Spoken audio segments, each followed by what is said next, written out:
guys, it's Mellow, and today we're gonna end off Black History Month. And we're gonna do that by talking about the connection between Black history and cannabis history, which we've talked about a bit before. If you've watched old episodes of InfoMello, we used to do canna history, and we got really into some facts there. And now I'd just like to give a quick overview because it's so important to have more people of color in this industry, especially because of our history with cannabis. So let's get into it.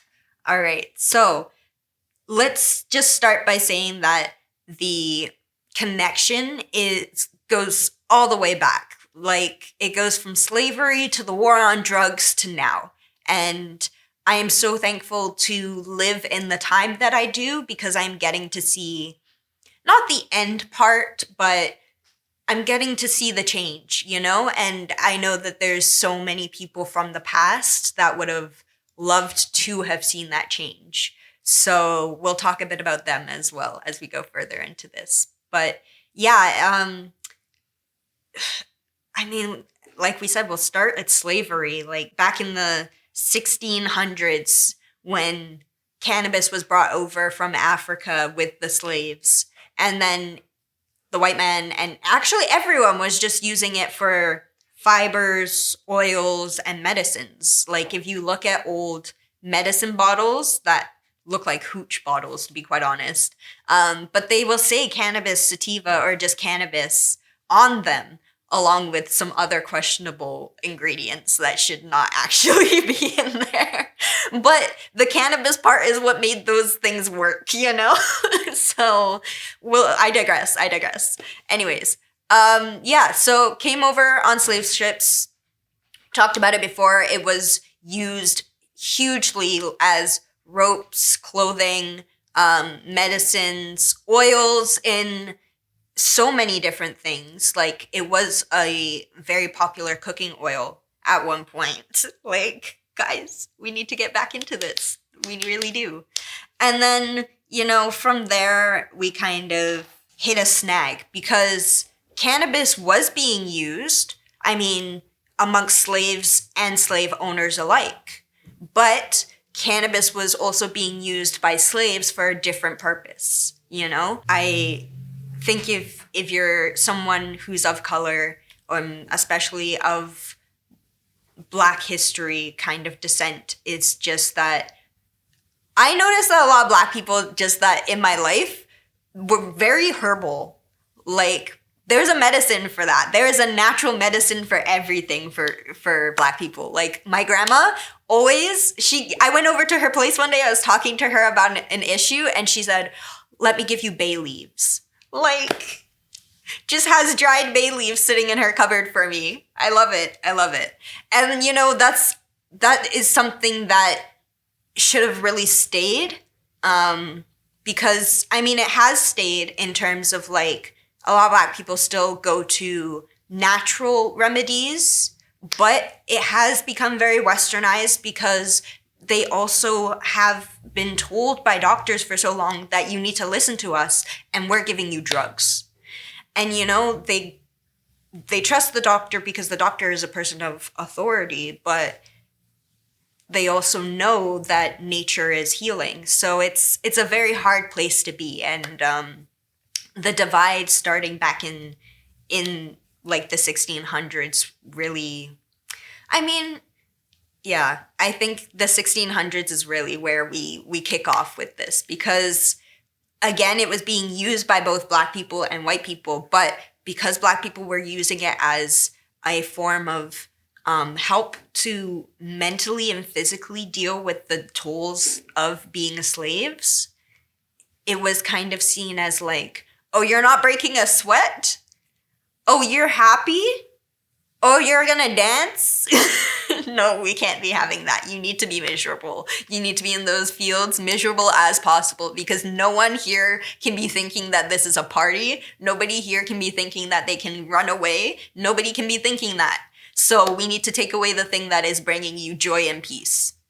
Give us your cannabis. So then it becomes negatively associated with Black communities. So now propaganda is starting all on its own. We don't even have really like media at that point. I mean, we have newspapers, and I don't even know if the telegram had been invented yet, but you know, we have barely any communication skills between distances other than word of mouth, but it still spreads that cannabis mixed with Black people is dangerous.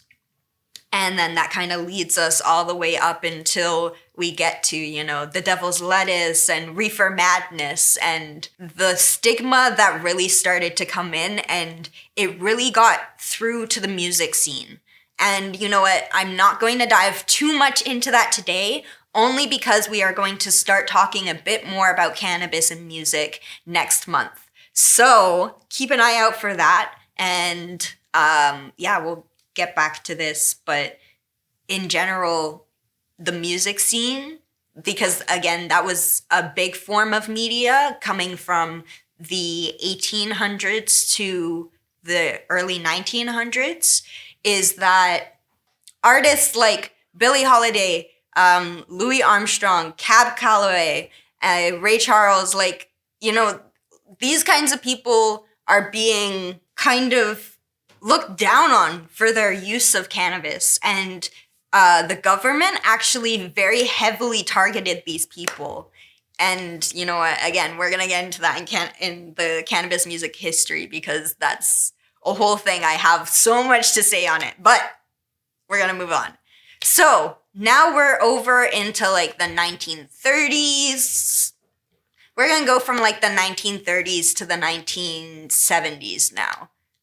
Yeah, we're going to go from that time period now. And at that point, we now have the war on drugs. So the first round of the war on drugs, I'm not talking about Nixon or even Harry Anslinger.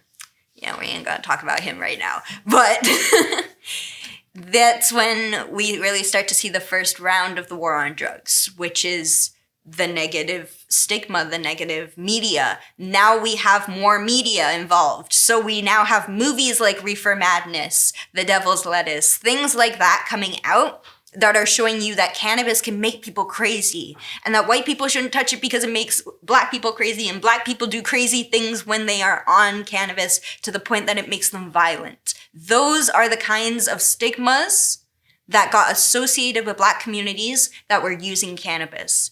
And you know what? This is, I feel, a big part of why the war on drugs failed, because your number one target was cannabis.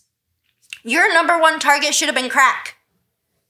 It should have been crack, because that's what the war on drugs was really like, especially the DARE programs that came later on. That's really what they were meant to be targeted towards. But y'all really wanted to start with cannabis.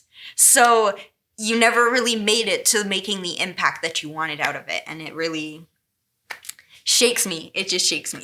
Anyways, I'm trying not to get too hyped, because it's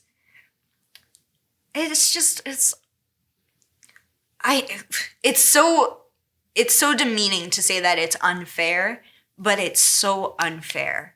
It is so unfair. And this is kind of gonna bring us into the recent part of where we are, because even before then we had a huge problem. Cannabis became a huge problem because of arrests as well. We've already talked about the stigma. The big thing that really affected Black communities because of it was the fact that the arrests for Black people with cannabis and the arrests for white people with cannabis, white people with cannabis, Black people with cannabis, like that, it doesn't add up. The numbers don't add up, you know? Even though white people and Black people use cannabis the same amount across different circles. And I've seen that so much in this industry. And that was something that I think shook me on my first day as a bud tender, was that I had old white men in suits coming into the dispensary to buy weed from me. That is progress. But also, is it? Because those people were not getting arrested. when they walked out of the dispensary, and this is pre-legalization. They were not getting arrested when they walked out of the dispensary. You best believe that the black man that walked out of the dispensary with his weed for the day got put on the pavement. And I have literally seen it. So it's... That was a moment for me. I think I've experienced things on that side of cannabis that have affected the way I view, not the way that I view cannabis, but the way that I view the cannabis industry. Because before we even got to legalization, before we even got to this industry, we had a decriminalized section, right? And that decriminalized section allowed a lot of people to make a lot of money. And it allowed the rev up for the industry that is now allowing a lot of people to make a lot of money. But those people are not the people that got affected. They are not the people whose grandparents... Okay, so yeah, here we're gonna go back into this for a second. Our grandparents... And we talked about this earlier on in the month in our interview with Dee from Irie Vibes, was that we have grandparents that are so resistant to the fact that we have a passion for cannabis. They don't hate on us because we have a passion for cannabis, but they do not feel that they can touch it. Because they still feel that as Black people, that stigma of being put down on the ground because you have something in your hand that is of this earth is crazy, and it is generational.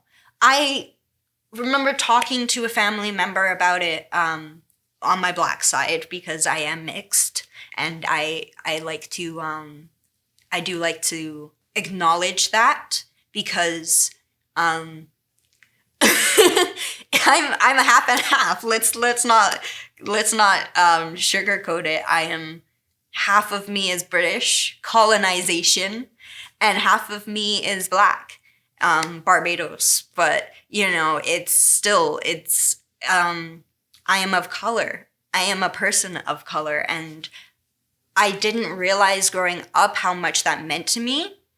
And now, especially being in the space that I am in, it means a lot to me to be able to share my knowledge and my love for this plant with that side of my family, because they have been not able to tap into this, not able to enjoy it, not able to get past the stigma, because there's family members that look at you weird for it. There's the cops that are ready to arrest you for it.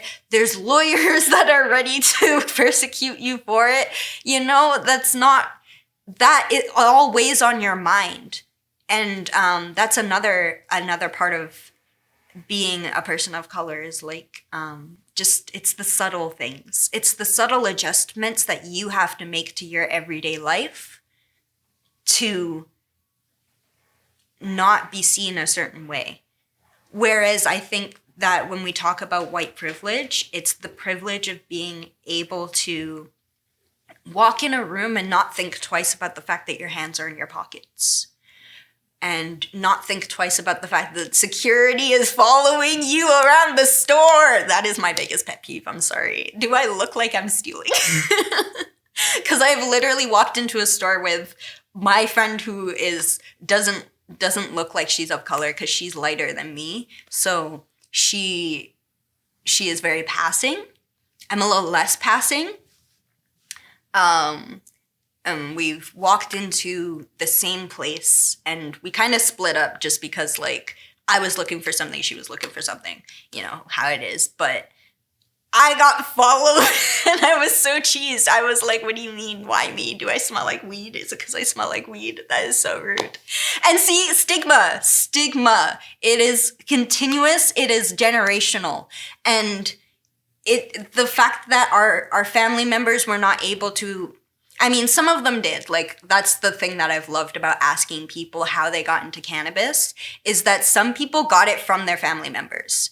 And that is so cool to me because that's not how I grew up. That's not at all how I grew up. My family on that side very much is, now they're less resistant to it, but they were very resistant to it because they have seen what it does to people. They have seen family members killed over it, persecuted over it, and a whole lot of other issues that come with that. You know, once you're in jail, not in Canada, I'm not 100% sure what our rules are after being persecuted, but I know that in America, after you have been put in jail, not jail, but like once you've been put in prison, sorry, you can no longer vote for a certain amount of time. You can no longer get a say on certain things. You can't claim certain benefits that the rest of the world can. And that's just crazy because your whole life is now affected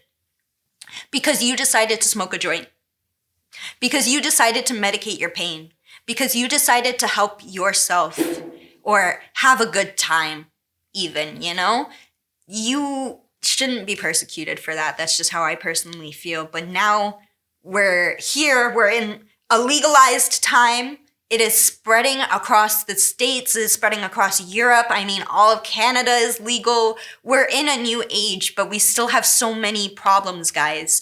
We still have a huge disproportionate number of Black people that get arrested for cannabis across the world. And that is just not right. And there are amazing organizations such as Cannabis Amnesty. I know that Steve D'Angelo also does a lot of advocacy. People like Denisha Pendergast do a lot of advocacy. I mean, we had a lot of advocates before, but this is a good time to be an advocate. These are the people that helped us get to legalization, and they have continued to carry a message from people that had that message a long time ago. You know, people like Louis Armstrong and Billie Holiday, people like Bob Marley and Peter Tosh. These are all people that have been saying forever that we should have the freedom to enjoy this plant because this plant is of the earth and it is something that we can use. And so why shouldn't we be able to use it the same way that my grandma uses bay leaves for pain and for certain things, you know? Like that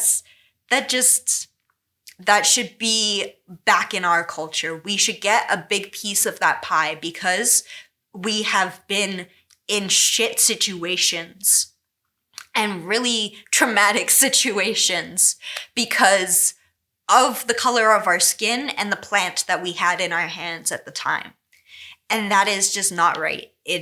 I go back to saying that even though this word doesn't justify anything, this word is not big enough, it is unfair. It is unjust that is the situation. So I am happy that I get to see things like New York legalizing and opening some of the first people to open dispensaries in their legalized state now are Black people. Black-owned businesses that own cannabis. That is a great place to be, and that is great progress, but there's always more to be done. And I think if we keep going the way that we're going, we're doing pretty good, but always room, you know, always room to grow, always room to do more. This has been on us for too long, and it's still on a lot of people. So please do your research. If you have any questions of me about cannabis and how it has affected people in both a legal way and their lives, please reach out because there are amazing programs that could help you if you've been affected by cannabis on a legal and also just a life level. I love to hear your stories. I love to connect. I love to share information. Like I said, there's a lot of good organizations going on out there doing amazing things, and there's always more popping up. I would love to share more of that with you guys, and that is really my goal for 2023 on this channel, is to be able to share with you guys more of how we can do better with cannabis, because we've seen the fun, we've seen the events, we've seen the community, but we really do need to look into how cannabis has been up until this point, because it's affected a lot of lives in a really unnecessary way. It should have affected people positively, but instead we had a justice system that said, no, it's going to affect you in the most negative way that it can. And yeah, we're just not right yet. but we're gonna get there. And I hope that you guys stay on us with this journey. I hope that you can now enjoy cannabis wherever you are. I hope you can share that love for cannabis with your family and be able to break that stigma and be able to break the chains, because we need freedom in all that we do. Freedom of the heart, freedom of the mind, freedom to enjoy this life. So on that note, I'd just like to say thank you for joining us for Black History Month. Thank you for always joining us for everything. And don't forget to like, subscribe, check out the Patreon, and I will see you guys again very soon. Bye, guys.